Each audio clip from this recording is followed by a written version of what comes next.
Result बदलना है तो पढ़ने का तरीका बदलिए।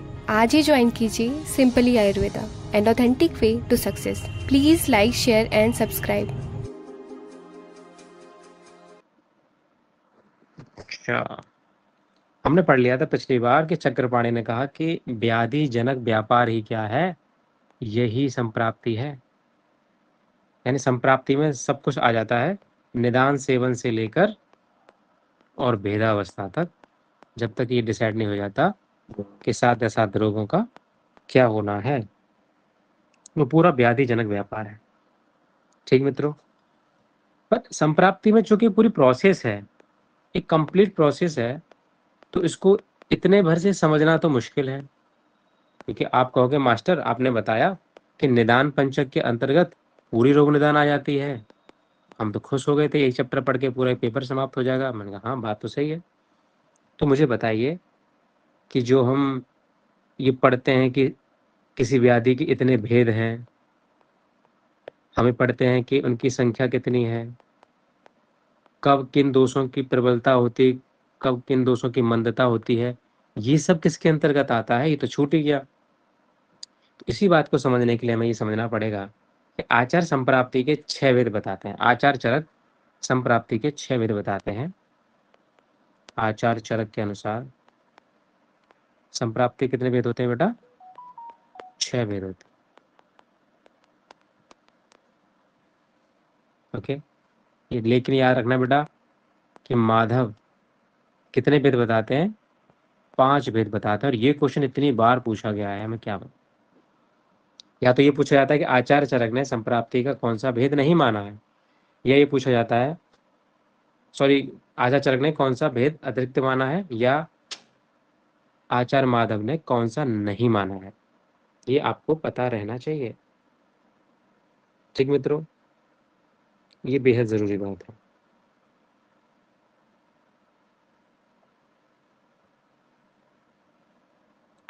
और इसमें हम शामिल कर सकते हैं साथ में भागवत जी को भी, क्योंकि भागवत भी इन्हीं के कहे चलते हैं। बल्कि हम कहेंगे कि भागवत के कहे वो चलते तो ज़्यादा सही रहेगा। अब श्रुति जी का मैसेज आ रहा है, पूरी रिकॉर्डिंग खराब हो जाएगी, तो ठीक है, हम उसे कह देंगे कि वो रिकॉर्डिंग देख लें, कोई दिक्कत वाली बात नहीं, हम डिस्टर्ब नहीं कर सकते क्लास को, और हमारी वो ये बात ज़रूर समझेंगे, ऐसा हमें उम्मीद है। ठीक है, आप दिन में भेज दिया करो प्लीज़ यार, जो भेजनी हुआ करे। तो ये क्वेश्चन समझ में आ रहा है बेटा आप लोगों को? तो संप्राप्ति को हम ऐसे समझें कि संप्राप्ति के 6 भेद का मतलब ये है कि पूरी संप्राप्ति को हम 6 हिस्सों में समझ सकते हैं कि संप्राप्ति के अंतर्गत ये सब भी आ सकता है, ऐसे भी व्याधियों को समझा जा सकता है, पूरी पैथोलॉजी को समझा जा सकता है। बोले मास्टर कौन कौन सी बात है, वही बताते हैं। पहला है संख्या। पहला क्या है बेटा? संख्या। जो रोगों की संख्या होती है ना, वो भी तो संप्राप्ति का भेद है। कितने भेद हो सकते हैं? गुल्म के 5 भेद हैं, या ज्वर के 8 भेद हैं, राजक्षमा के कितने भेद हो सकते हैं, ये सारी चीजें कौन डिसाइड करेगा? ये भी पैथोलॉजी पर ही डिपेंड करता है कि वो कितनी गहन है और कितनी सुपरफिशियल है। तो पहली चीज क्या है? संख्या। दूसरी चीज क्या है? प्राधान्य, कि कौन सा दोष प्राधान्य होगा। अगर कोई चीज द्वंद्वज भी है, कोई रोग द्वंद्वज भी है या सन्निपातज भी है, तो उसमें भी कौन सा दोष प्रधान होगा, चूंकि हमें चिकित्सा करते समय उस प्रधान दोष की पहले चिकित्सा करनी होगी। ठीक है, तो प्रधानता देखनी पड़ेगी, तो प्राधान्य आएगा दूसरा शब्द। तीसरा क्या है? तीसरा है विधि। और ये विधि को ही नहीं मानते हैं, ये किसी विधि को नहीं मानते हैं, किसी रूल को नहीं मानते हैं। विधि माने क्या होता है? Laws, rules, regulation. तो विधि को नहीं मानते कौन? माधव भागवत नए जमाने के लोग हैं भैया। आचार्य चरक पुराने जमाने के आदमी है। तो ये नए जमाने के लोग किसी विधि को नहीं मानते हैं। तो कोई क्वेश्चन आया किसको नहीं मानते हैं? अगर 5 माने हैं तो कौन सा नहीं माना है? तो विधि नहीं मानेगा। समझ में आ गया मास्टर? आगे बढ़ो। अगला हमें याद रखना है विकल्प संप्राप्ति।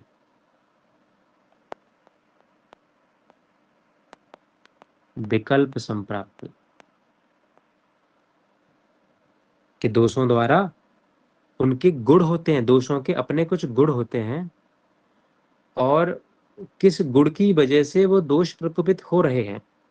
क्या वात वृक्ष की वजह से प्रकोपित हो रहा है, क्या शीत की वजह से, चल की वजह से, विषद की वजह से, या उसकी जो खरता है, रफनेस है, उसकी वजह से प्रकोपित हो रहा है, या संपूर्ण गुणों की वजह से वात प्रकोपित हो रहा है। तो ऐसी और अनेक विकल्पों को, संभावना को तलाशने का नाम ही क्या है? विकल्प संप्राप्ति है। आगे बढ़े अगर हम लोग और देखें काल संप्राप्ति, या देखें काल संप्राप्ति, यानी कि वो दोष आखिर किस समय बलवान होंगे। क्या वात हर समय बलवान होगा, या अपराह्न में होगा, या रात्रि के अंतिम पहर में होगा, क्या भोजन के पहले होगा या भोजन के बाद होगा। तो काल भी डिसाइड करेगा कि रोगों की संभावना कैसी है, उसकी प्रोग्नोसिस, डायग्नोसिस आखिर किस तरफ जा रही है। अगर हम अंतिम क्षणों की बात करें तो इसकी अंतिम क्या है? बल संप्राप्ति। बल संप्राप्ति, आखिर कोई रोग कब बलवान होगा? क्या वो आज बलवान होगा या 7 दिन बाद बलवान होगा? सुबह बलवान होगा या शाम को बलवान होगा? क्या उसके पूर्व रूप होंगे तो बलवान होगा, या संपूर्ण पूर्व रूप निदान लक्षणों को लेकर आएगा तब बलवान होगा? आखिर वो दिनों के ज्यादा हो जाने से बलवान हो जाएगा, या फिर वो नया नया होगा तभी बलवान होगा? बताओ मित्रों, कोई रोग जब नया होता है तब बलवान होता है, या जब पुराना होता है तब बलवान होता है? बताओ मित्रों।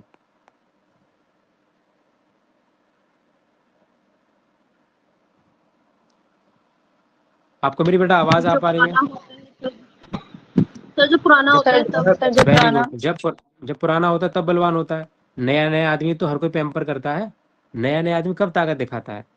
लेकिन जैसे ही 6 महीने हो जाते हैं तब वो अपनी ताकत आजमाइश करता है, वहां पर हक अदा करता है अपना। लेकिन ऐसा समझो मेरी बात, तो बात इतनी सी है। लेकिन मैं अगर आपसे कहूँ कि रक्तज गुल्म जो होता है, क्या ये जब पुराना होता है तब बलवान होता है, या नया होता है तब बलवान होता है? जल्दी बताओ।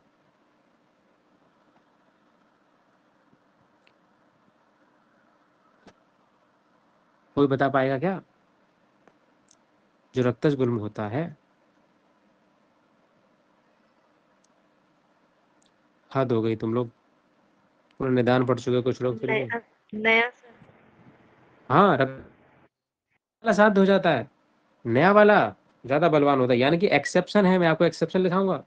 रुक जाओ, शांति रखो, लिखाऊंगा। भाई बात चलिए, बता दिया कि यहाँ एक्सेप्शन होता है इसमें। जैसे कफस पर में एक्सेप्शन होता है, ऋतु के अनुसार ज्वर एक्सेप्शन होता है। ये सब बातें करेंगे हम लोग। फिलहाल हम इनकी चर्चा कर लेते हैं, पहले पहले इनकी चर्चा कर लेते हैं। तो एक ट्रिक आप याद रखिएगा, मैं ट्रिक लिख के मिटा दूंगा। चलो लिख ही देते हैं, क्या ही फर्क पड़ रहा है। देखो बेटा, एक कांस्टेबल को खरीदना आसान है या एक दरोगा को खरीदना आसान है? जल्दी जल्दी बोलते हैं ना, फटाफट, टाइम वेस्ट मत करना मेरा। कांस्टेबल। कांस्टेबल। ठीक है, एक कांस्टेबल दरोगा को खरीदना आसान है, एसपी को खरीदना आसान है? कांस्टेबल दरोगा। यानी कि एसपी बिकाऊ हो सकता है क्या बेटा? जल्दी बोलो, क्या नहीं। एसपी बिकाऊ हो सकता है? थोड़ा मुश्किल। नहीं सर।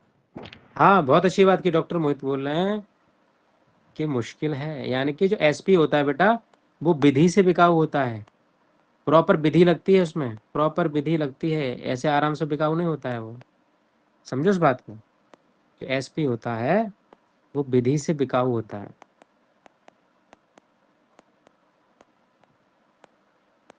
ठीक है, पहले मैं एसपी का मतलब वो समझाता था, समाजवादी पार्टी। ये एस विधि से बिकाऊ होती है, लेकिन जो कुछ विशेष समुदाय के लोग नाराज हो जाते थे तो मैंने इसको ट्रिक को थोड़ा बदल दिया है। मैंने इसको एसपी वाला वो समझते हैं, सुप्रिटेंडेंट ऑफ पुलिस।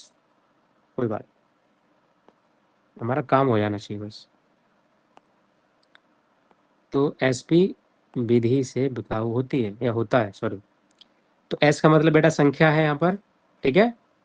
पी का मतलब क्या है? प्राधान्य है। विधि का मतलब विधि है। बी का मतलब विकल्प है। का मतलब काल है। और बस काल है यहाँ पर है। बल ऐसे अपना याद कर लेना। बल आप ऐसे, काल के बाद बल आता है, ऐसे याद कर लेना बस। बस याद रखना एसपी विधि। यहाँ पर अगर इसमें थोड़ा और इम्प्रूव करें हम लोग तो ऐसे कर सकते हैं। तो एसपी जो होता है विधि और बल से बिकाऊ होता है।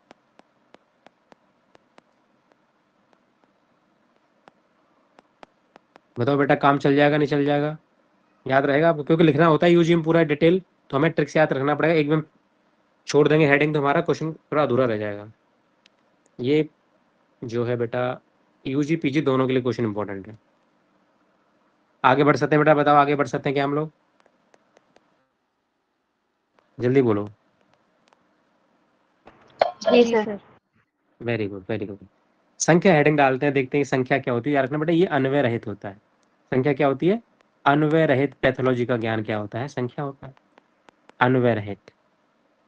ठीक है, यानी कि इसमें अन्वय नहीं होता है, ओनली भेदों की क्या होती है? गणना होती है। जो भेद होते हैं उनकी संख्या होती है, या कह सकते हैं गणना होती है, उसे संख्या संप्राप्ति कहते हैं। ठीक है, मैंने आपको कुछ दिन में बताया था, नहीं बताया पता नहीं, याद रखना कि संस्कृत के अंतर्गत अन्वय का मतलब, ये सब बातें कहीं नहीं मिलती हैं, ये बातें सिर्फ इसी क्लास में मिलेंगी, किसी कोचिंग में नहीं मिलती फालतू में। अन्वय का मतलब संस्कृत में क्या होता है? संबंध होता है। और यही आयुर्वेद में इसका मतलब क्या होता है? प्रकार होता है। ठीक है, इस बात का याद रखना। तो संख्या क्या है? संख्या यहाँ पर अन्वय रहित, अन्वय माने प्रकार रहित, सिर्फ गणना है संख्या के। एक इसमें इतना बताया जाएगा कि जोड़ के भेद 8 होते हैं, गुल्म के भेद 5 होते हैं, इतना बताया जाएगा। लड़के 3 प्रकार के होते हैं, ये केवल 3 बोला ना। संख्या अगर गणना बताई जा रही तो क्या है?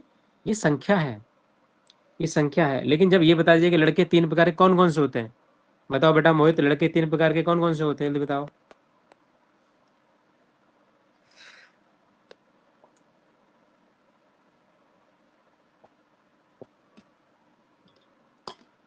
तो टाइम वेस्ट मत किया करो बेटा प्लीज।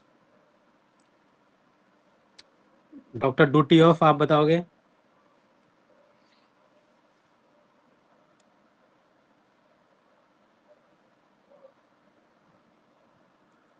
आवाज नहीं आ रही क्या?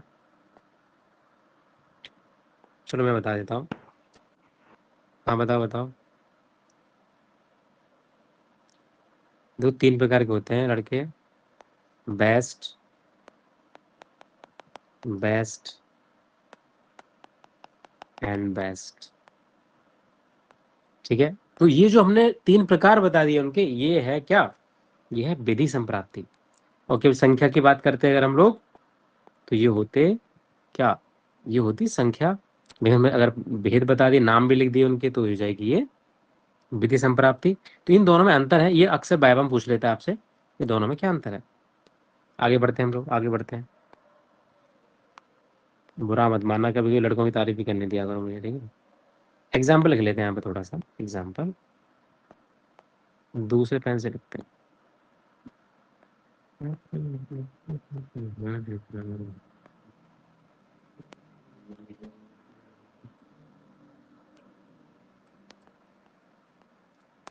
जैसे कि ज्वर 8 प्रकार का होता है,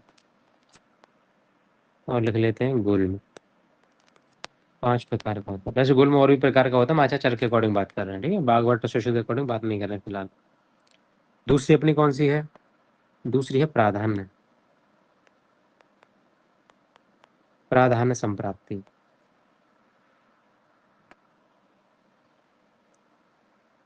इसमें क्या होता है? एक इसमें दोषों की प्रधानता देखी जाती है, तो दोषों का तरतम भेद देखा जाता है, दोषों का तरतम भेद, है ना, बेटर एंड बेस्ट।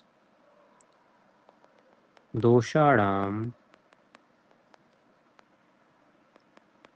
तरताभ्याम उपलभ्यते।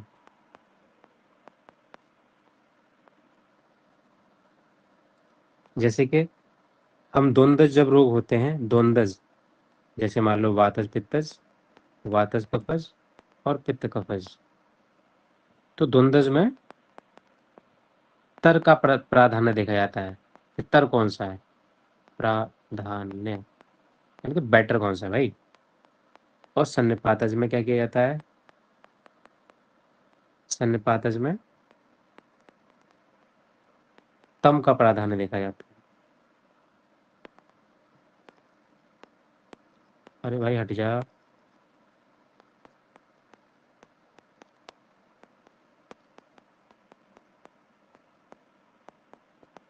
कोई बात ना समझ में आए बेटा तो पूछ लीजिएगा, ठीक है। तीसरे की तरफ बढ़ते हैं हम लोग और देखते हैं विधि। हम थोड़ा तेज चलेंगे और मजाक थोड़ा कम करेंगे। हम लोग बड़े हो गए हैं अब, चूंकि चीज़ें रिकॉर्डिंग हो रही है और हमें कई लोगों को देनी पड़ती है, तो थोड़ा सा संभल के चलेंगे, भटकेंगे कम। विधि, इसमें क्या है, उसका उल्टा था जस्ट, अन्वय रहित, ठीक है, अन्वय रहित। इसका एग्जाम्पल अगर लिखना चाहो, मैं लिखना भूल गया, एग्जाम्पल क्या लिखोगे। जैसे हम कह सकते हैं कि पित्त प्रधान कुष्ठ क्या होता है, या हम ऐसे कहें कि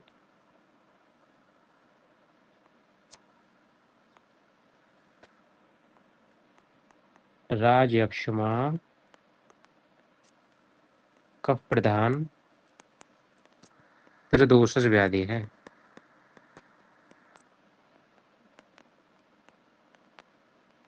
ठीक है, तो ऐसा एग्जाम्पल कोई बुक में लिखा हुआ नहीं है, अपन ऐसा सोच सकते हैं, समझ सकते हैं। ध्यान रखिएगा कि जब तीन दोस्त तो ऑलरेडी हैं, तो सन्निपात हम बेस्ट जोन है, तो कफ प्रधान है, तो प्रधान की बात यहाँ पर हो जाएगी इस तरीके से। अन्वय रहित, अन्वय सहित, इसमें प्रकार का वर्णन होता है, बाकायदा बताया जाता है, यानी कि इसमें भेदों का नाम बताया जाता है, इसमें भेदों का नाम होता है। एग्जाम्पल, गुल्म के 5 भेद कौन कौन से हो सकते हैं, वातज, पित्तज, कफज, रक्तज और सन्निपातज।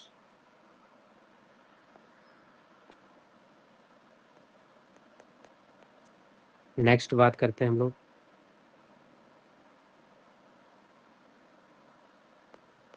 विकल्प संप्राप्ति। विकल्प मैंने आपको क्या बताया था, बताओ कौन बताएगा, विकल्प में मैंने आपको क्या बताया था, इसको याद आ रहा है कुछ।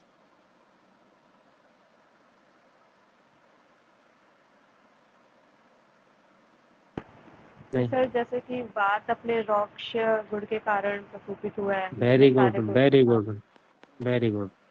दोषों की अंशांश कल्पना, जब हम दोषों की अंशांश कल्पना करने लग जाते हैं, जब हम पर्टिकुलर, हम केवल यही नहीं बताते कि ये त्रिदोष व्याधि है, हम यही नहीं बताते कि वात प्रधान व्याधि, हम ये बताते हैं कि वात के किस गुण के कारण प्रधान है ये, या रुक्ष गुण के कारण है, शीत के कारण है, या रुक्ष के कारण, सॉरी खर के कारण है, ऐसी बहुत सारी चीजें हम यहाँ देखते हैं।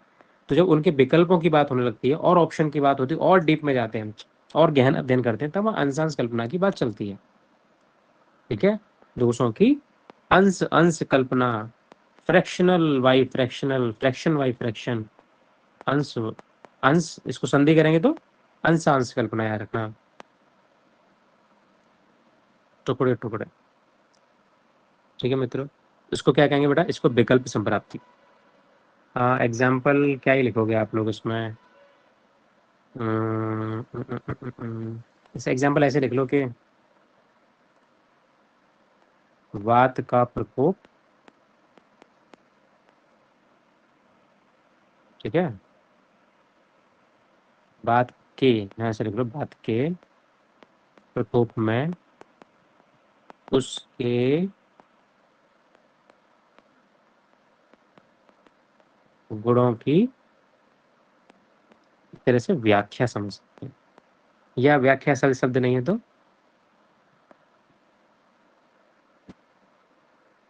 समलिप्तता, समलिप्तता,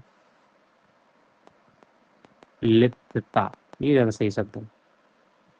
ओके, और अगला है काल संप्राप्ति।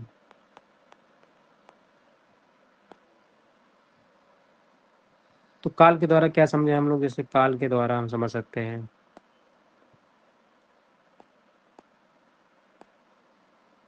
काल के द्वारा बै अहो रात्रि भुक्ता नाम, ये बड़ा आपने सुना होगा भागवत में, पहले चैप्टर में है। बै अहोरात्रि भुक्ता नाम,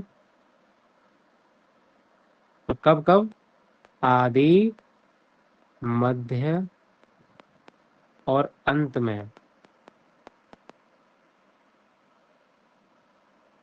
अंत में व्याधि के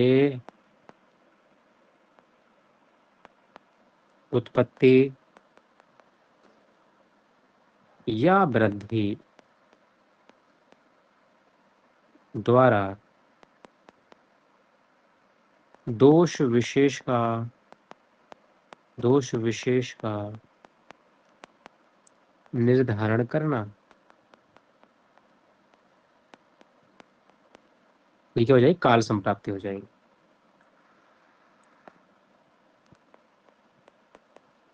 लास्ट बल संप्राप्ति, मैंने आपको बताया था जब निदान, पूर्व रूप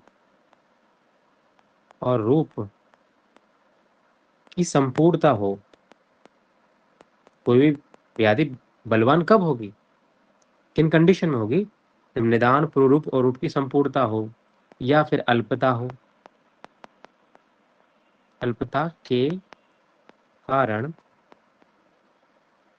व्याधि के बल और अबल का ज्ञान करना, आखिर व्याधि कब वीक है और कब स्ट्रॉन्ग है, बल अबल का ज्ञान करना। ठीक है बेटा, ये हमने 6 की 6 संप्राप्तियां समाप्त करी। मुझे बताओ कि आप लोगों को समझ में आया? क्या एग्जाम में आ जाएगा तो आप ये 10 नंबर में लिख पाओगे 3-4 पेज? ये बिल्कुल टू द पॉइंट लिखा है, मैं टू द पॉइंट लिखाया है, लेकिन मैं समझाने को बहुत कुछ समझा दिया। और कुछ पूछना हो तो पूछ सकते हो आप, उसको डिटेल में लिखो। जैसे मैंने यहाँ तो बस शॉर्ट में लिख दिया है कि अन्वय रहित होती है, अन्वय सहित होती है, पर आपको बताना है कि अन्वय सहित का मतलब क्या होता है, यानी कि इसके प्रकारों का उल्लेख किया गया हो जिस विधि के अंतर्गत वो संप्राप्ति विधि संप्राप्ति कहलाती है, उसमें वेदों का वर्णन और उसकी व्याख्या भी सम्मिलित होती है ना। जैसे मैंने शॉर्ट लिखा, आप तो पूरा लिखोगे, वातज पित्तज। हाँ बेटा, कुछ पूछ रहा है कोई, बताओ।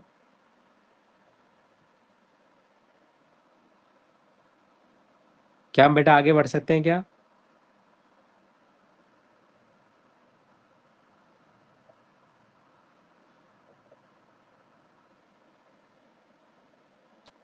कुछ बोलोगे? नहीं मास्टर, शर्म लगती है, बोल लेंगे नहीं कुछ हम।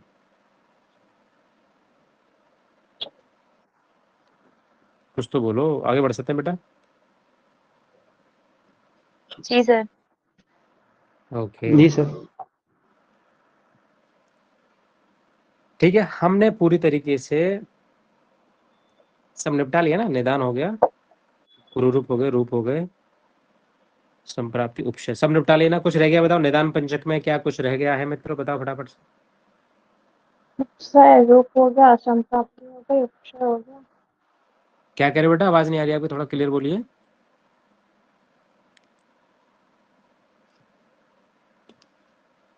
हेलो,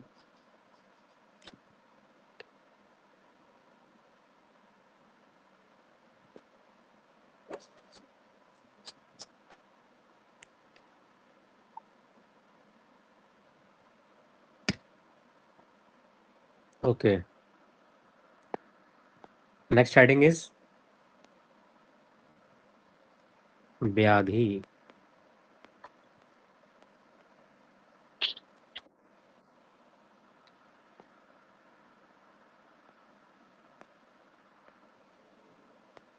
व्याधि के पर्याय क्या है?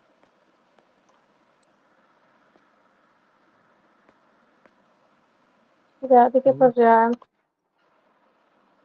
व्याधि के पर्याय। बेटा किसी का माइक खुला हुआ रह गया है, इससे पहले क्या मास्टर को गालियां दो मुझे सुनाई दे जाए, प्लीज बंद कर लीजिए उसे, वरना क्लास से हमेशा के लिए गायब कर दी जाओगे। आमय है, पहले क्या है, आमय, दूसरा है गद, तीसरा है आतंक, फोर्थ है यक्षमा, ज्वर, विकार, रोग, ये सब किसके पर्याय हैं? ये व्याधि के पर्याय हैं। किसके अकॉर्डिंग? आचार्य चरक के अकॉर्डिंग। अच्छा जी, तो क्या भागवत कुछ और कहते हैं? हाँ, भागवत जरूर कुछ कहते हैं। भागवत का कहना है जो चरक ने माने हैं वो तो है ही, पहले से 3 चीज और मान दे, पापमा, दुख और आबाद।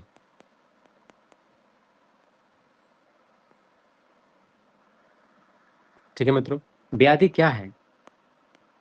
जो पीड़ा पहुंचाए शरीर को, जो शरीर का शिकार करे।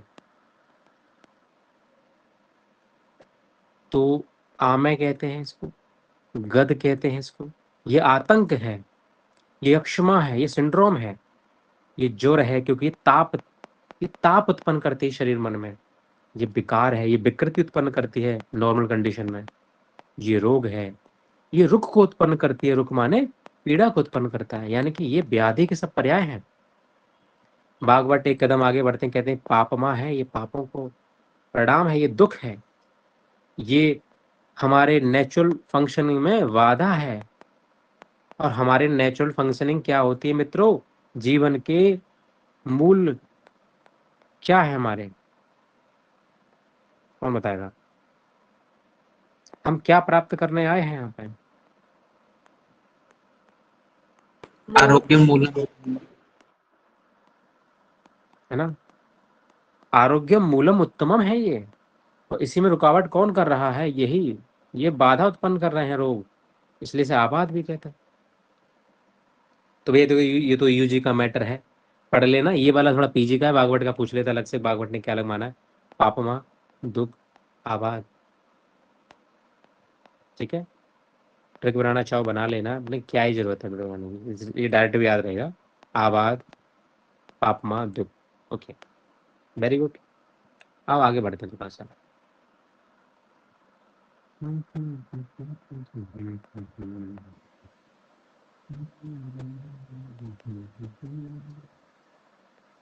चरक निदान 1 में हम जब उस दिन बुक पढ़ रहे थे, मतलब संहिता पढ़ रहे थे, तो हमने क्या पढ़ा था कि व्याधि 3 प्रकार की होती हैं।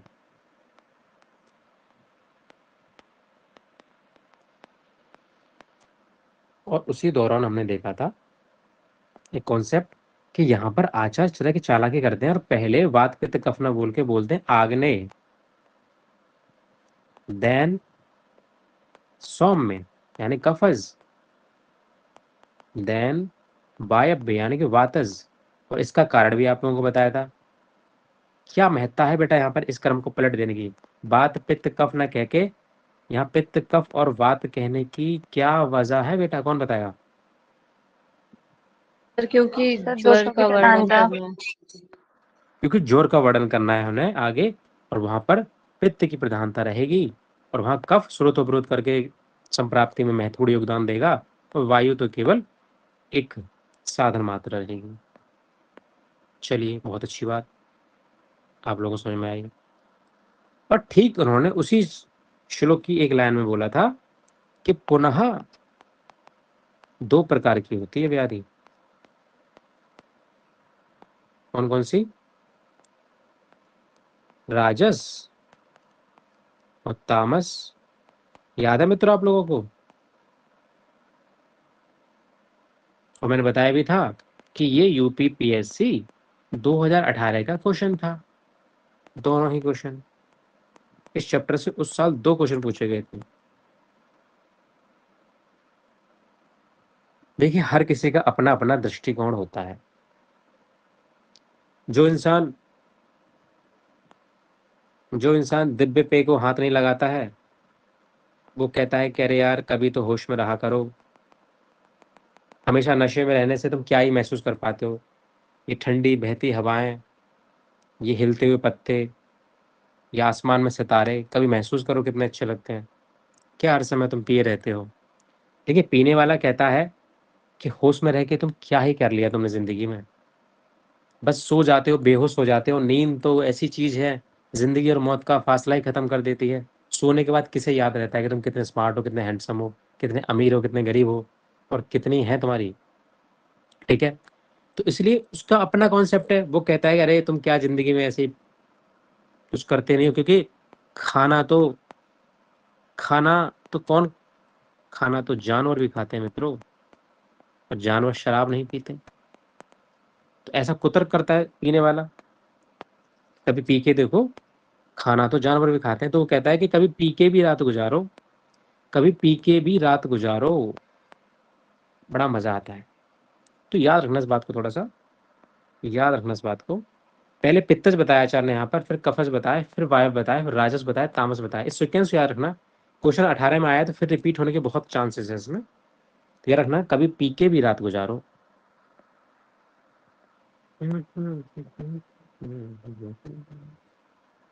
याद रहेगा मित्रों,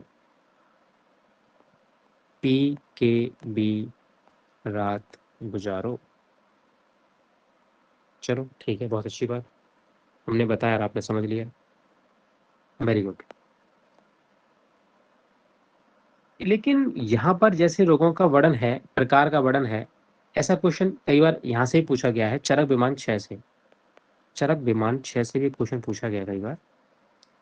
उस चैप्टर का नाम है रोगानेक, और ये बार बार बार पूछा भी गया था किसी से, रोगानेक विमान अध्याय, विमान अध्याय।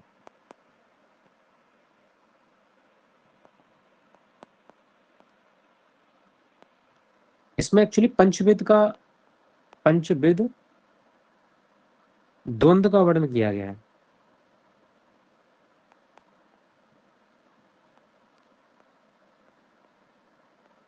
ठीक है, पंचविध द्वंद्व, या इसको हम अगर द्वंद्व बोल रहे हैं, पेयर बोल रहे हैं, तो अलग अलग करेंगे तो 10 रोग हो जाते हैं, 5 दूनी 10, या 10 रोगों का वर्णन यहाँ किया गया, या कहें कि दोषों के प्रकार का वर्णन किया गया। अच्छा, हम पढ़ क्यों रहे हैं, पता है ये बात, हम पढ़ क्यों रहे हैं? तो मास्टर कहाँ से आ गया चलो विमान 6? चक्कर बेटा क्या है, ये एक तरह से इनको कह सकते हैं हम कंबाइंड रूप से, इनको कह सकते हैं, कहाँ लिख दो, कहाँ लिख दो, यहाँ लिख दो, ये ना पंचविध ग्रह, पंचविध रोग कह सकते हैं इन्हें, पंचविध रोग कह सकते हैं। जब इन्हें पंचविध रोग कह सकते हैं तो याद रखना, ये पंचविध द्वंद्व पढ़ रहे हैं हम लोग, अब जो पढ़ रहे हैं पेयर, द्वंद्व माने होता है पेयर। पहला है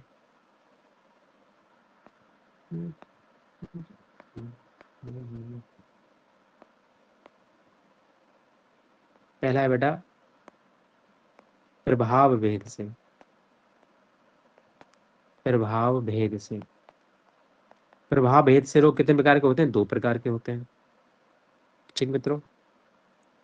दूसरा है बल भेद से, मास्टर बल भेद से भी 2 प्रकार के होते हैं, अच्छा जी। तीसरा है अधिष्ठान भेद से, कहें कि भैया अधिष्ठान के आधार पर भी रोग 2 प्रकार के ही होते हैं मास्टर, इसमें क्या बेवकूफ़ी वाली बात कर रहे हो। और निमित्त भेद से भी 2 प्रकार के होते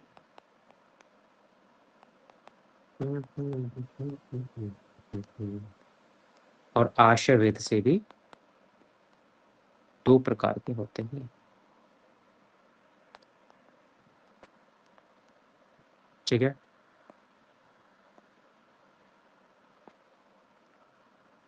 तो पहले तो याद रखना कि हम कैसे याद रखें इन 5 को, क्योंकि रोगानिक चैप्टर आपके सिलेबस में पूरा पूरा देखा, वर्णन करिए, तो आपको 5 लिख दोगे, ये बहुत बड़ा हो जाएगा अपने आप में। इसको पहले याद रखना है प्रबल धनिया से, प्रबल धनिया, यानी कि धनिया होता है, धनिया जो होता है, कहने को धनिया लोग फ्री में डाल देते हैं, सब्जी लेने जाते हैं धनिया मिर्चा फ्री में डाल देते हैं, खैर मिर्चा में डालते नहीं, धनिया तो फ्री में डाल देते हैं कुछ लोग सब्जी वाले। लेकिन जो चीज़ फ्री में मिलती है, ये कतई ज़रूरी नहीं है कि उसकी मौजूदगी बड़ी कमज़ोर हो। धनिया की मौजूदगी बेटा बहुत प्रबल होती है अपने आप में। अगर धनिया सब्जी में ना हो तो बेटा बताओ क्या फ़र्क पड़ता है? मैं आप लोगों से जानना चाहता हूँ मित्रों, क्या फ़र्क पड़ता है, जल्दी बताओ।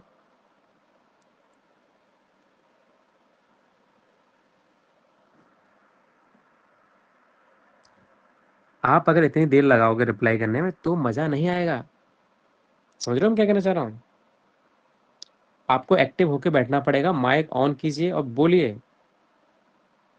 मास्टर के साथ तालमेल बैठाइएगा। जल्दी बताओ, जल्दी सर टेस्ट नहीं जल्दी। है। टेस्ट नहीं आएगा, क्या धनिया सिर्फ टेस्ट के लिए डालते हैं हम लोग? महक। Sir vitamin content. हाँ, और स्मेल होती है, पूरा पूरा सिनेरियो चेंज कर देता है धनिया ऊपर से डालने पर, एकदम उसका लुक चेंज कर देता है, खुशबू बदल देता है, टेस्ट बदल देता है। हम कहें कि सारी सारी इंद्रियों को बदल देता है। क्या सारी इंद्रियों का परसेप्शन नहीं चेंज कर देता है धनिया? जल्दी बताओ मुझे। जी सर। अगर इस बार देखने में, तुमने बोलने में, रिप्लाई करने में देर लगाई, बाहर कर दिया हो क्लास से। 1 घंटे एक्टिव होकर बैठना है, बिल्कुल एक्टिव होकर बैठना। पढ़ाई के क्वेश्चन का आंसर दो ना दो, लेकिन ये फालतू चीजों का आंसर जरूर देना मास्टर को। तो ये याद रखना बेटा, प्रबल धनिया, प्रबल ध नी और आ, याद रहेगा प्रबल धनिया। ठीक है मास्टर, तुमने कहा, मैं समझ में आ गया। देखो, प्रभाव भेद से 2 प्रकार के होते हैं। किसी भी रोग का जो प्रभाव होता है वो 2 तरीके से हो सकता है, या तो वो साध्य होगा या असाध्य होगा। मुझे बताओ, क्या किसी द्रव्य का प्रभाव हमारे हाथ में होता है क्या? बताओ मित्रों, क्या हमारे हाथ में होता है किसी का प्रभाव? नहीं सर। है ना? प्रभाव तो प्रभाव होता है। कोई इंसान आपके कमरे में एंट्री करता है और आपका दिल खुश हो जाता है, और भले वो कुछ नहीं बोलता, बस आकर बैठ जाता है, उसकी मौजूदगी ही, उसका ऑरा इतना बढ़िया होता है कि आपका दिल खुश हो जाता है। उसका फोन भर आ जाए, उसकी मिस कॉल ही आ जाए। और कोई कोई ऐसा होता है कि वो आता है, फूलों का गुलदस्ता लेके आता है, आपके लिए कोल्ड ड्रिंक भी लेके आता है, लेकिन जैसे कमरे में एंट्री करता है आपका दिल एकदम, दिमाग खराब हो जाता है। वो आपको रोज सुबह गुड मॉर्निंग भेजे, वो लाल वाले हार्ट बना के भेजे, तब भी आप खुश नहीं हो पाते। यानी कि उसका प्रभाव ही ऐसा है, उसमें आप कुछ नहीं कर सकते। वो बंदा एफर्ट पूरे लगा रहा है पर नहीं हो पा रहा है, प्रभाव की बात है। तो इसी प्रकार कोई भी रोग जो होता है वो प्रभाव से ऐसा होता है। जैसे मान लो HIV है, कोई कितना भी हट्टा कट्टा आदमी क्यों ना हो, भले जिम जाता हो रोज, पर अगर वो ऐसे निदानों का सेवन करेगा तो क्या उसका HIV रोग जो है वो ठीक हो जाएगा क्या? जल्दी बताओ मुझे। नहीं सर। या नहीं मान, सर। हम कह रहे हैं वो रोज सच बोलता है, रोज पूजा पाठ करता है, बहुत कुछ करता है, मान लो बहुत अच्छा इंसान है वो, लेकिन मान लो वो नाई की दुकान पे गया और उसने जो है यूज्ड ब्लेड का यूज कर लिया, गलती से, नहीं ध्यान रहा, उसको हो गया। तो ये तो रोग का प्रभाव है। क्या कुछ भी कर लो वो ठीक, वो तो असाध्य ही है, वो नेचर है इस रोग का कि असाध्य। इसलिए तो कहा गया है चरक सूत्र 10 में, परीक्ष कारणों ही कुशला भवंती, कि अच्छा वैद्य वही है जो पहले परीक्षा कर ले कि वो रोग जिसको ठीक करने जा रहा है क्या वो लेने लायक भी है कि नहीं। मैं आजकल रील के जमाने में देख रहा हूं, कोई कह रहा है कि हमने ये ठीक कर दिया है, हमारे आश्रम में ये ठीक हो जा रहा है, जो कहीं ठीक नहीं हो रहा वहां ये ठीक हुआ जा रहा है। अरे भाई, आचार्य के आचार्यों से बड़े हो गए आप लोग। आचार्य कह, रोग की चिकित्सा नहीं करनी है, जो वैद्य असाध्य रोगों की चिकित्सा की कोशिश भी मात्र भी करता है, वो अपने अर्थ को, अपनी ख्याति को, अपनी संपदा को, सबको गवा बैठता है। नहीं करना असाध्य रोग की चिकित्सा में, हमें केवल साध्य रोगों की चिकित्सा करनी होती है, कच्चे साध्य रोगों की चिकित्सा करनी होती है मित्रों। ठीक है? तो ये रोग जो है प्रभाव के भेद से 2 प्रकार के होते हैं, या तो वो साध्य होते हैं या असाध्य होते हैं। ये नेचुरल ऐसा होता है, इसी के आधार पर हमें आगे बढ़ना होता है। ठीक है मास्टर, बात सही कही आपने। फिर बल भेद से बेटा 2 प्रकार के होते हैं, या तो वो सॉफ्ट नेचर के होंगे या बड़े ढीठ टाइप के होंगे, दारुण प्रकार के होंगे। अधिष्ठान, रोगों का अधिष्ठान हम लोग जानते हैं, पहले चैप्टर में हमने पढ़ा है। रोग का अधिष्ठान या तो शरीर में हो सकता है या मन में हो सकता है। निमित्त से, कि बेटा या तो वो निज हो सकता है ना, या तो वो निज रोग हो सकते हैं स्वधातु वैषम में,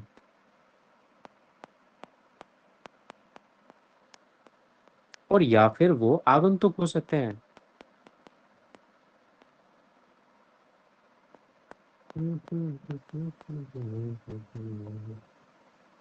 ठीक मित्रों,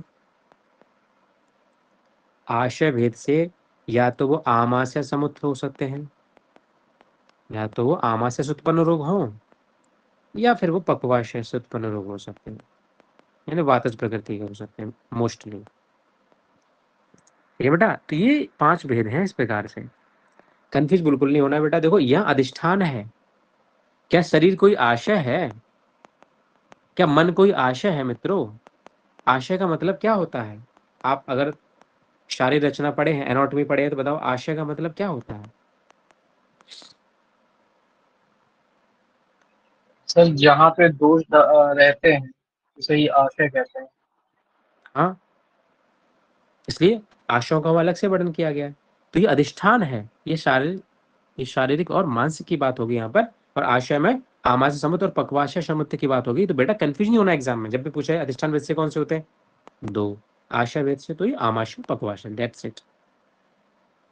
ठीक है मास्टर, समझ में आ गया बात। तो अगर हमने जब पढ़ लिया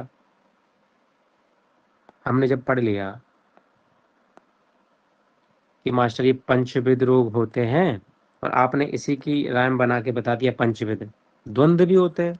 बिल्कुल सही, क्योंकि एग्जाम में क्वेश्चन आता है और आपको कंफ्यूज नहीं होना है इसमें। एक चीज और पढ़ लेते हैं फिर, लगे हाथ। पंचविध गद, सॉरी पंचविध हम्म,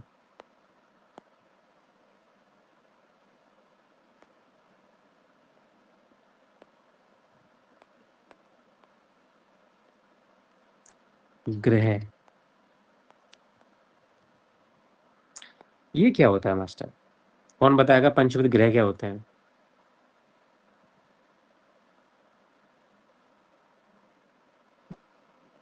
इसका मतलब आप लोग जो है रिवीजन नहीं निदान कर रहे। पंचक। Very good. निदान पंचकी पंचविध ग्रह, किसने आंसर दिया बेटा? नाम बताओ जरा अपना, फर्जी नाम बताओ,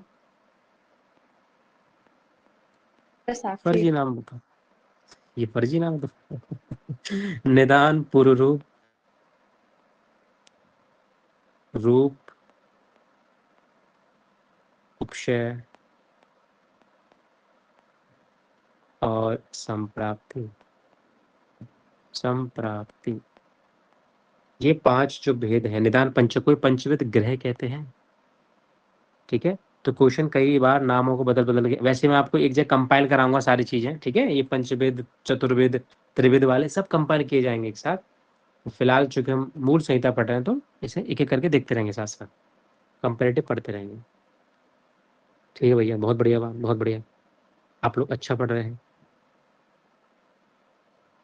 ठीक है, यहाँ पर ये हो जाएगा पंचवेद रोग या पंचवेद, इसे गद कह सकते हैं, ज्यादा सही रहेगा, पंचवेद गद। अब क्वेश्चन आया तो आप आराम से कर सकते हैं। तो यहाँ पर मैंने आपको समाप्त करा दिया पूरा निदान पंचक। लेकिन चूंकि मैंने आपको बताया था कि मैं पंच निदान स्थान के साथ ही चिकित्सा स्थान को लेके चलूंगा, रोग निदान को साथ लेके चलूंगा। तो थोड़ा सा हम चिकित्सा को समझ लेते हैं कि चिकित्सा क्या है। चिकित्सा क्या है? देखो, अगर मैं निदान स्थान पढ़ाना चाहूँ तो मुश्किल से 10 दिन का निदान स्थान। जब भी आपको लगे ना कि मास्टर बहुत धीमा हो रहा है, मुझे बोलना, तुम लोग 10 दिन के अंदर पूरा निदान स्थान समाप्त।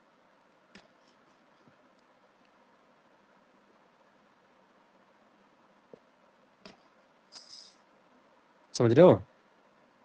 लेकिन चूंकि चीजें मुझे अलग तरीके से समझानी है आप लोगों को, थोड़ा मैं अपने हिसाब से चल रहा हूँ।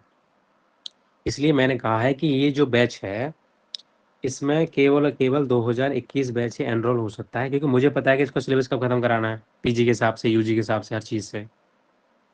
लेकिन 2020 और 19 वाले केवल अपने कॉन्सेप्ट क्लियर करने के लिए इसको ज्वाइन कर सकते हैं, सिलेक्शन के लिए ज्वाइन ना करें, क्योंकि उनका सिलेबस पूरा हो पाएगा नहीं हो पाएगा मैं गारंटी नहीं, हो उनका भी जाएगा, पूरी कोशिश रहेगी, पर गारंटी नहीं ले सकता, धोखे में किसी को रखना नहीं चाहता। और 21 बैच से ऊपर वाले जितने बैच है वो निश्चित रूप से इसका लाभ मिलेगा, 100% सफलता की गारंटी।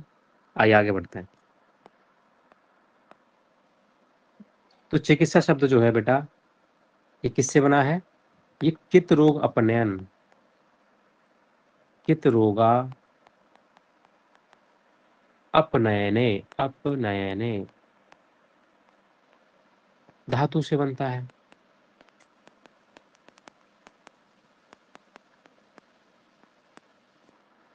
ठीक है, यानी कि चिकित्सा क्या, जो रोगों को नयनों से दूर कर दे। अप माने अबे, स्पाइडरमैन, फार फ्रॉम अबे, ठीक है। तो कित रोगा अपनयने, मैं एक बात बता रहा हूँ याद करने के लिए, नयने का मतलब वो नयन नहीं है आंखों से दूर कर देता है, धातु है केवल। कित रोगा अपनयने धातु से क्या बना है, चिकित्सा बना है। अच्छा मास्टर, इसका अर्थ क्या है, इसका अर्थ है रोग को दूर करना या उसका निग्रह कर देना। ठीक मास्टर, समझ में आ गया आपकी बात, बहुत बढ़िया, गुड, अच्छी बात है। अब इसके पर्याय पढ़ लेते हैं।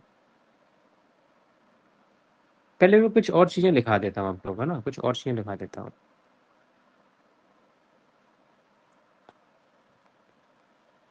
जैसे कि अमरकोश क्या कहते हैं,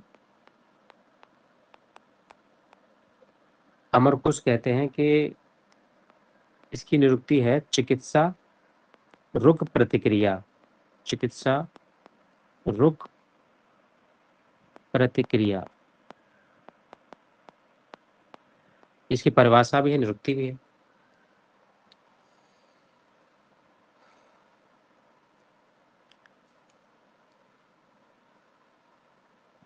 ठीक है, अब एक चीज याद रखना बस यहाँ पर,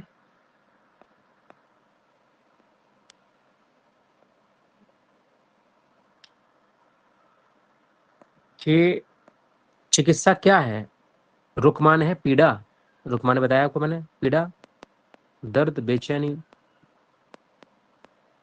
उसकी प्रतिक्रिया यानी इस पीड़ा पर एक्शन लेना ही क्या है, यही ट्रीटमेंट है, यही चिकित्सा है। ठीक है, बहुत बढ़िया बात मास्टर। लेकिन यहीं पर वैद्यक शब्द सिंधु, वैद्यक एक डिक्शनरी है, एक अच्छी बढ़िया वांग्मय है ये बढ़िया सा, सिंधु, सिंधु देख लेना, सिंधु में सिंधु है। ये कहते हैं कि चिकित्सा क्या है, चिकित्सा रोग निदान प्रतिकारेत, प्रतिकारेत यानी कि रोगों के निदान का प्रतिकार करना, वही वाली बात है, एक्शन लेना। ये वैद्यक शब्द सिंधु की परिभाषा हो जाएगी। एक परिभाषा और है अपनी, राजनिघंटु भाई साहब, राजनिघंटु। राजनिघंटु किस सदी का है और इसके राइटर कौन बताएगा मेरे को।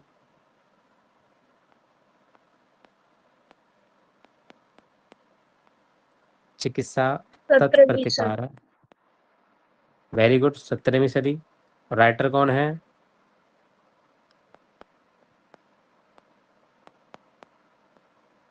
क्या पंडित नरहरि का नाम सुना है आप नरहरि लोगों ने? पंडित।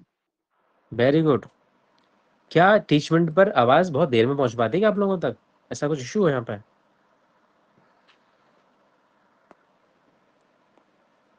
तो राजनिघंटु भाई साहब ने भी यही कहा कि चिकित्सा क्या है, रोगों का प्रतिकार करना। ठीक भाई साहब, बहुत बढ़िया, बहुत अच्छी बात की आपने।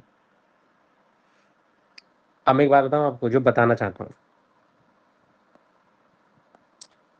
आपको बस क्या करना है, यूजी में जब क्वेश्चन लिखने बैठोगे, भाषा लिखते हुए किसी भी लोग के बारे में पूछ लेता कई बार वो, यूजी में केवल। तो जब मैं आप और पढ़ाऊंगा आगे, काय चिकित्सा का पेपर पढ़ाऊंगा, तो मैं काय की भी निरुक्ति वगैरह सब पढ़वाऊंगा, ठीक है। तो ऐसे पहले काय की निरुक्ति डालोगे, ये काय क्या होती है, वहाँ अग्नि से संबंध करके उसकी निरुक्ति बताई गई है, अग्नि क्या होती, काय होती, ठीक है। चिकित्सा की मैंने आपको सब लिखवा दी।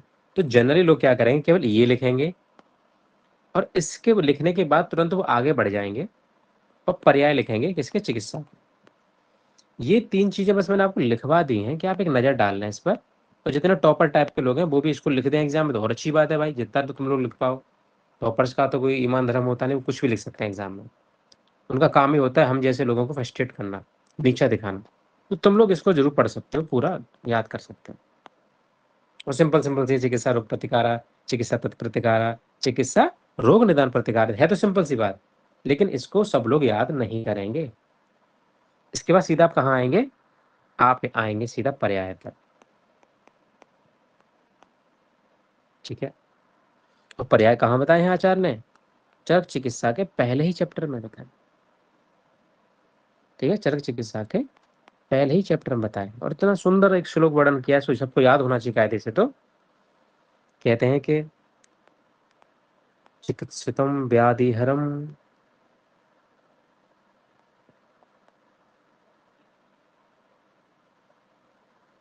एक मिनट, जरा श्लोक है किसी के पास क्या? किसी के पास चरक उत्तरार्ध है किसी के पास? जल्दी बताओ मुझे। जी सर। उसमें देखना बेटा पहला शब्द क्या लिखा हुआ है ये? चिकित्सितम व्याधिहरम पथ्यम साधनम औषधम। ठीक ठीक ठीक ठीक, चिकित्सितम ही लिखा है ना?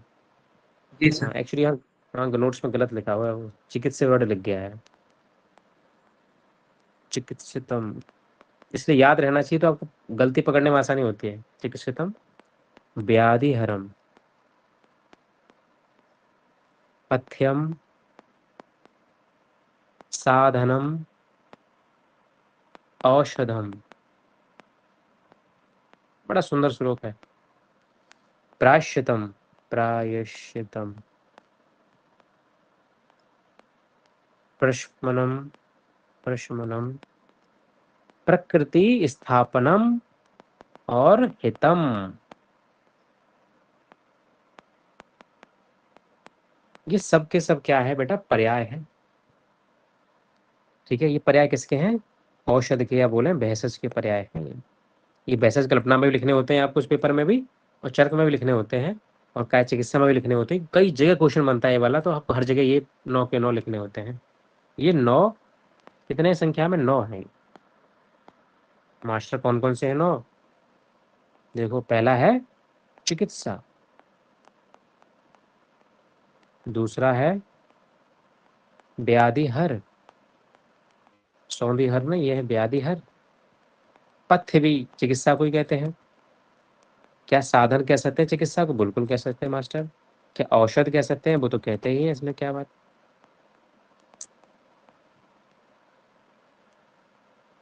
क्या प्रायश्चित कह सकते हैं? बिल्कुल, पीड़ाओं का प्रायश्चित ही तो चिकित्सा है मित्रों, करते रहना चाहिए। क्या प्रशमन कहते हैं? बिल्कुल कहते हैं भैया, प्रशमन भी इसका पर्याय है। क्या प्रकृति स्थापन कह सकते हैं मास्टर?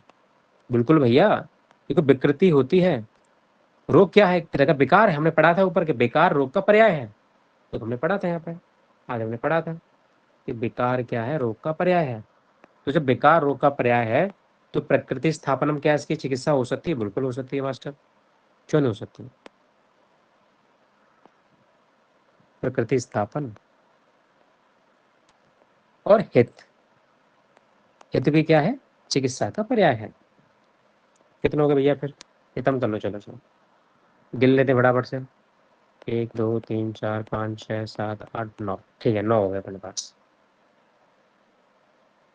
अब हम क्या करेंगे? अब हम कुछ चिकित्सा की परिभाषाएं लिख देंगे। अब कुछ चिकित्सा की यहाँ पर परिभाषाएं लिख देंगे।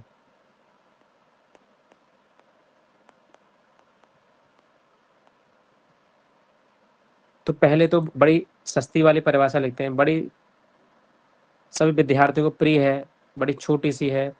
कौन बताएगा? सुश्रुत उत्तर तंत्र के पहले ही चैप्टर की परिभाषा है, कौन बताएगा?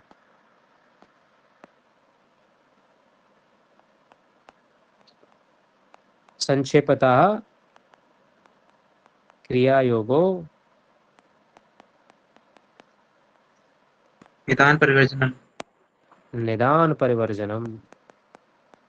कि जिस वजह से बीमारी हो, जिस वजह से रोग हो, दुख हो, पीड़ा हो, बेचैनी हो, उसको ही काट डाले। अब काटने का मतलब ऐसे नहीं हथौड़ा लेके निकल पड़ना ना, ब्लॉक लगा दो, मिलना जुलना बंद कर दो, बहुत सी ऑप्शन है हमारे पास। मतलब कुल मिला के हमें क्या करना है? उस निदान का परिवर्जन कर देना, त्याग देना है उसे। यही शॉर्ट में क्रिया योग है, यही चिकित्सा है। संक्षिप्तता क्रिया योगो निदान परिवर्जन। इसलिए हम पेशेंट से कहते हैं भैया पहले एसी में सोना बंद करो, तभी गठिया वाई ठीक होगी, दवाई खाओ बाद में। पहले एसी में सोना बंद करो, बासी खाना खाना बंद करो, ठंडी चीजें खाना बंद करो। खुली हवा में टहलना और बाइक पे बैठना बंद करो। संक्षिप्तता क्रिया योग निदान प्रवचन। अद्भुत। ऐसे बेटा फिर एक परिभाषा मैं क्या बताऊं, चलो ग्रीन से लिखते हैं सारी परिभाषा। एक परिभाषा मैं आपको बता रहा हूँ, चरक सूत्र 9 में दी हुई है और एक परिभाषा दी हुई है चरक सूत्र 16 में। पहले मुझे 9 वाली बोलो, 9 वाली बोलो फटाफट। कौन बोला, किसी को याद है? चतुर्णाम भिष्कादीनाम स्वस्तानाम। रुको रुको रुको रुको रुको। हाँ बताओ अब क्या बेटा? चतुर्णाम भिष्कादीनाम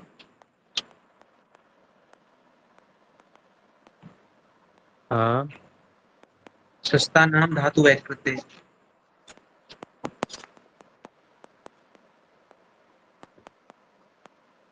बैठ पढ़ते, ठीक है बेटा। प्रवृत्तिर हेतु साम्यार्थम।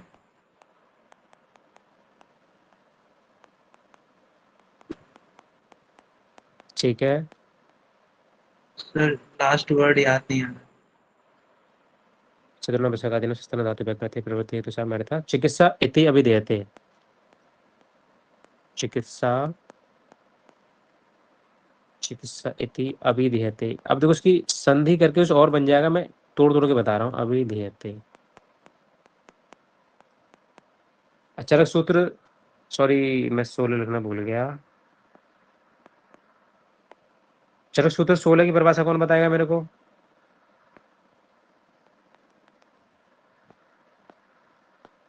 जल्दी बताओ, जल्दी बोलो। क्रियाभि बोलो धीरे धीरे बोलो। शरीरे हाँ हाँ, धातवः समा शरीरे धातवा समा, वेरी गुड, आगे। सा चिकित्सा विकाराणाम सा चिकित्सा, हम्म, कर्म तद विश्राम स्मृतम। कर्म तद भिषजाम स्मृतम। यहाँ बेटा समा ऐसे लिखा हुआ है, समा ऐसे लिखा हुआ है, थोड़ा ये देखना जरा, याद नहीं आ रहा है। सर सेकंड वाला समा। समा लिखा हुआ है। आ का डंडा है इसमें, नहीं है? आ का डंडा है जी सर, है। ठीक ठीक ठीक। सा चिकित्सा विकाराणाम कर्म तद भिषजाम स्मृतम। देख लेना कहीं कोई मिस्टेक हो, स्पेलिंग मिस्टेक हो तो बताओ मुझे, ठीक है? मैं भी सही कर दूंगा, मैंने नोट्स हो जाएंगे ना परमानेंट ही है। जल्दी बोलो जल्दी बोलो। पहले चरक सूत्र 9 वाले में देख। हाँ बेटा बता बता। चतुर्णाम भिष्कादीनाम, उसमें शायद बड़ी की मात्रा है। हाँ हाँ हाँ, ठीक, सही कहा आपने। भिषक आदि नाम, ठीक है बेटा, और बताओ।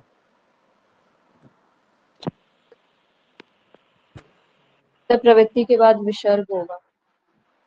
प्रवृत्ति हेतु साम्यर्थ, ठीक है बेटा, और बताओ। क्या इसमें सा पे रा उड़ रहा है कि हेतु पे विसर्ग है, ये बताओ पहले। थ पे र है तो ठीक है विसर्ग चलो, हो जाएगा। हेतु साम्यर्थ जो एक ही बात है, दोनों में एक भी यूज कर सकते हैं हम। और चिकित्सा ये दिया थी, ठीक है। सर इसमें प्रवृत्ति नीचे के आगे धातु लिखा है। क्या लिखा है?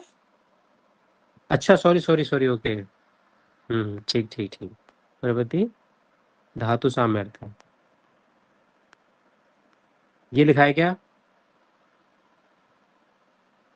जी सर। 16 वाले में देखना, चलो सूत्र 16 में कुछ गड़बड़ है क्या? सर यहाँ भी के आगे विसर्ग आएगा। ठीक है, एक बात भी है सर विसर्ग। क्या कह रहे हैं बेटा? अभी के बाद विसर्ग है सर। ठीक है। विसर्ग तो थोक में रखो अपने पास। Okay very good. ये छोटी छोटी चीजें हमें आगे बड़ी काम आएंगी। फिर हम एक चीज और याद करते हैं, एक और परिभाषा थी, शायद थी उनकी मेरे ख्याल से, भाव प्रकाश की परिभाषा है, भाव प्रकाश की, उसको भी लिख लेते हैं। देखो सबको लिखना जरूरी नहीं है, बस मैं नोट्स कंपाइल करा रहा हूँ यहाँ पे, मुझे याद आता जा रहा है तो मैं एक जगह लिखाने की कोशिश कर रहा हूँ सारी चीजें। ऐसा नोट्स में कहीं लिखा हुआ नहीं है, पर हम चाहते हैं जब बात चली है और विद्वान लोग हमारे सामने बैठे हैं तो क्यों ना कंपाइल कर ली जाए। आप एग्जाम में सिर्फ इनमें से एक भी परिभाषा लिख देंगे तो सफिशिएंट है। बस मैं तो लिखवा रहा हूँ आपको, पीएचडी लेवल की चीज़ें यहाँ पे, क्योंकि आप एक बार मुझसे पढ़ोगे तो बार बार थोड़ी कोचिंग करते फिरोगे जीवन में। फिर तो अब जीवन में जिस किसी एग्जाम में बैठोगे बस इन्हीं नोट्स को एक बार रिवाइज करने का और बस हिंदुस्तान के किसी एग्जाम में बैठ जाने का, टेंशन नहीं लेने का। ठीक, आगे आगे बढ़ते हैं। भाव प्रकाश क्या कहते हैं, कुछ ऐसा मिलता जुलता है इनका भी कि या क्रिया व्याधि हरणम, या क्रिया व्याधि हरणम सा चिकित्सा निगद्यते। कैसे लिखेंगे, निगद्यते। ठीक है, दोष धातु मलानाम वा साम्यकृत स एव रोग हरत है, रोग हरत, ऐसे लिखेंगे, हरत, रोग हरत। ठीक है, ये भावप्रकाश भी ऐसा कह रहे हैं यहाँ पे, बड़ी ऐसी बात कह रहे हैं। यानी कि जो कोई भी क्रिया व्याधि हरण करती हो, जो हमें सुकून शांति पहुंचाती हो, चाहे उससे बात करने से, चाहे उससे मना करने से, चाहे उसे टेम्पटेशन ले जाने से, कुछ भी प्रक्रिया, कोई प्रोसीजर अगर हमें सुकून पहुंचा रहा है, हमारी व्याधि को समाप्त कर रहा है, वो चिकित्सा कहलाएगा। दोष धातु मलाना व साम्यकृत या रोग हरत, या तो रोगों को हरे या साम्य कर दे, किसको, दोष धातु मलों के द्वारा साम्य करके रोगों को हर दे। आप कभी नोटिस किए हो, आचार्य हमेशा दोष धातु मलों को साम्यता की बात करते हैं। आपने देखा है, जब इसका नाम दोष है, इसका नाम मल है, तो उसे शरीर से निकाल के बाहर फेंकने की बात क्यों नहीं होती, बार बार इनके बैलेंस की बात क्यों हो रही है, बार बार इनको साम्य अवस्था में, इक्विलिब्रियम में लाने की बात क्यों चलती है, मुझे बताओ फटाफट से। जब दोष है, जब मल है तो निकाल के बाहर फेंको उनको। सर दोष धातु और मल, सर दोष धातु मल से ही शरीर बनता है। Very good. अगर ये पूरी एक्सेस जो होगा उसे हटा सकता है। हाँ, ये पूरी सृष्टि जो है एक चीजों का एक सम्मेलन है, क्योंकि आप समझते हो ना कि प्रकृति तो स्वयं में ही माया है, प्रकृति तो माया है मित्रों, और जो चेतन है, जो चेतना है, जिसे पुरुष भी कह देते हैं अपन लोग, ये बंधन रहित है। पर प्रकृति तो स्वयं ही किससे बनी है, षोडश विकार से बनी है, षोडश विकार से बनी है, यानी कि विकार युक्त तो पहले से ही है, यानी कि हमारे कण कण में विकार पहले से ही है, हम दोष और मलों से ही मिलकर बने हैं। इसलिए संभव ही नहीं है कि कोई व्यक्ति परफेक्ट हो, किसी व्यक्ति में दोष ना हो, उसके अंदर बुरी आदतें ना हो, उसके अंदर कमियां ना हो, वीकनेस ना हो। हम सब कमजोर होते हैं। जब SRK निकलता है तो पूरी उसके जो फैंस होते हैं पागल हो जाते हैं, उसको एक भगवान की तरह देखते हैं। पर क्या आपको लगता है कि जब SRK स्टेज पर चढ़ता होगा तो क्या उसके पैर नहीं कांपते होंगे? क्या वो पीछे अपनी एंजाइटी कम करने के लिए 6 सिगरेट जला के नहीं पी लेता होगा? क्या उसकी कोई कमजोरी नहीं होगी क्या? आप मुझे बताइए। बॉस आप कुछ क्या बेटा? हम यहाँ केवल रियल वर्ल्ड की बात कर रहे हैं मित्रों। सर तो बिल्कुल मेरा करता होगा। है ना, मैं बस ये बताना चाहता हूँ कि कोई परफेक्ट नहीं होता है, हमें लोगों को वो जैसे है उन्हें वैसा ही एक्सेप्ट करना होता है। ये समझिए, आपकी आधी समस्याएं वहीं समाप्त हो जाएंगी। बहुत ज़्यादा उम्मीद क्यों ही करना किसी से, क्योंकि दोष धातु मला नाम को साम्यकृत कर सकते हैं, समाप्त नहीं कर सकते। उससे कहिए थोड़ा कम कर दे, वो बदल नहीं सकता, वो बदलाव ला सकता है, चेंज कर सकता है आपके लिए थोड़ा बहुत, पर ख़त्म तो कुछ भी नहीं कर सकता ना। ठीक है, आज के लिए इतना ही, मिलेंगे कल, तब तक के लिए बाय बाय। नमस्कार राधे सर, राधे आज सर। का लेक्चर कहाँ अपलोड होगा? क्या कह रहे हो बेटा, क्या कह रहे हो?